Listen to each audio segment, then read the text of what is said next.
அல்லையில சொல்லுங்க எல்லாரும். எல்லாம் ஒரு ஆவிக்குரிய மாத்திரை மாதிரி. மாதிரி இல்ல, மாத்திரை தான். ஆவிக்குரிய மாத்திரை தான் இதெல்லாம். எதெல்லாம் ஆவிக்குரிய மாத்திரை சொல்லுங்க எல்லாரும். ஆவிக்குரிய மாத்திரை என்னதெல்லாம்? ஆமேன், அது ஒரு ஆவிக்குரிய மாத்திரை. அல்லேலூயா, அது ஒரு ஆவிக்குரிய மாத்திரை.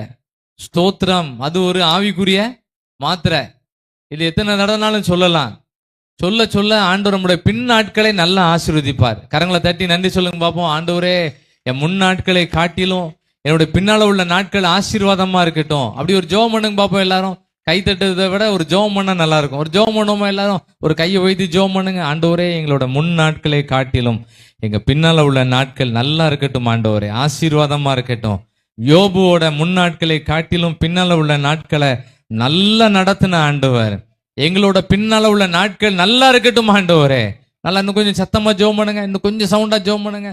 ஆண்டவரே, எங்களோட முன்னால உள்ள நாட்களை காட்டிலும், நாங்க முன்னால செஞ்ச ஊழியத்தை காட்டிலும், முன்னால செஞ்ச பிசினஸை காட்டிலும் எங்க பின்னால உள்ள நாட்கள் ஒரு ஆசீர்வாதமா இருக்கட்டும். ஆண்டவரே, அது ஒரு அற்புதமா இருக்கட்டும். ஆண்டவரே, ஸ்தோத்திரம் ஸ்தோத்திரம்.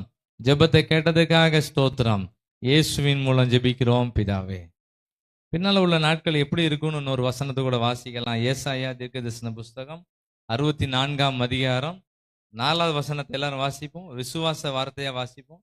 ஏசாயா தீர்க்கதரிசன புஸ்தகம் 64ஆம் அதிகாரம் 64ஆம் அதிகாரம் 4வது வசனத்தை வாசிக்கும் போது, தேவனே, உமக்கு காத்திருக்கிறவர்களுக்கு நீர் செய்பவைகளை நீரே அல்லாமல் உலக தோற்றம் முதற்கொண்டு ஒருவரும் கேட்டதும் இல்லை, செவியால் உணர்ந்ததும் இல்லை. அவைகளை ஆண்டவர் நம்ம பின்னாட்களை எப்படி நடத்துவார்னா, யாருக்குமே செய்யாத அற்புதத்தை நமக்கு செய்வாராம்.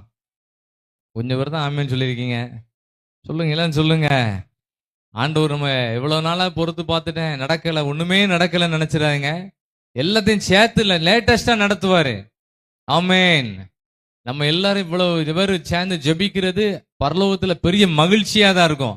அதெல்லாம் நினைக்க கேட்டது எல்லாம் கிடைக்கும். இந்த ஜெபத்துல கேட்டது எல்லாத்தையும் ஆண்டவர் கிளைம் பண்ணுவாரு. எதெல்லாம் நீங்க கேட்கீங்களோ அவ்வளோத்தையும் கிராண்ட் பண்ணுவாரு. டிக் அடிச்சுக்கிட்டே இருப்பாரு. நான் அப்படிதான் நம்புவேன். கேட்கறதுக்கெல்லாம் டிக் அடிச்சுக்கிட்டே இருப்பாரு. சில இது பெண்டிங்ல இருக்கும், அதையும் சீக்கிரம் என்ன பண்ணுவாரு, டிக் அடிப்பாரு. நான் இப்போ ஆசிரியரா இருந்தாலும் கையை பாருங்க, அந்த திருத்த மாதிரியே கையை அப்படி போயிட்டு இருக்கு. அப்படின்னா அந்த டிக் அடிச்சுட்டே இருப்பாரு. ஒவ்வொரு ஜெப குறிப்பா பாஸ் பண்ணிட்டே இருப்பாரு. நம்ம ஜெபிக்கிற எல்லா ஜெபங்களுக்கும் ஆண்டவர் ஆச்சரியமான பதில் கொடுப்பார். இன்னொரு தடவை கூட வாசிங்க, 64ஆம் அதிகாரம் 4வது வசனம். இதெல்லாம் ஒரு தங்கமான வார்த்தைகள். இது இந்த ஜெபம் முடிஞ்ச பிறகு நீங்க எல்லாரும் ஜெபம் பண்ணுங்க. எங்கேயுமே நடக்காத அற்புதங்களை ஆண்டவர் செய்வாராம். வாசிப்போம் எல்லாம் சேர்ந்து. தேவனே, உமக்கு காத்திருக்கிறவர்களுக்கு நீர்